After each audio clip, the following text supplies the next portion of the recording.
Sir আপনার কারণে আমার জমির সমস্যাটার সমাধান হলো। আপনাকে ধন্যবাদ দেওয়ার ভাষা আমার নেই। জাস্ট মিষ্টি নিয়ে এসেছি, আপনি যদি একটু মিষ্টি মুখ করতেন। দেখুন, আমি আপনাকে সাহায্য করেছি, এটা আমার দায়িত্ব ছিল। আর আমি সবসময় সত্য আর বাস্তবতার পক্ষে। আপনি যদি নেক্সট টাইম বিপদে পড়েন অবশ্যই আমার কাছে আসবেন। আমি আপনার বা আপনাদের সবার পাশে আছি। Thank you sir. স্যার একটু মিষ্টি মুখ করেন, আমি তাহলে উঠি।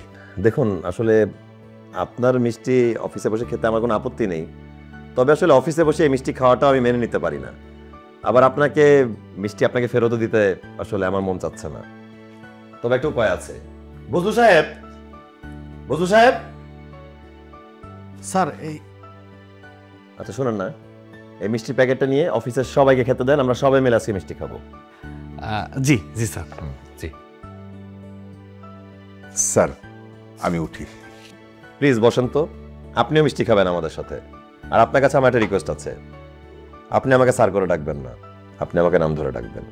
আমি আপনার ছেলের মতোই, আপনি আমার গুরুজন, আমার পিতার মতোই। সো স্যার ডাকা দরকার নেই।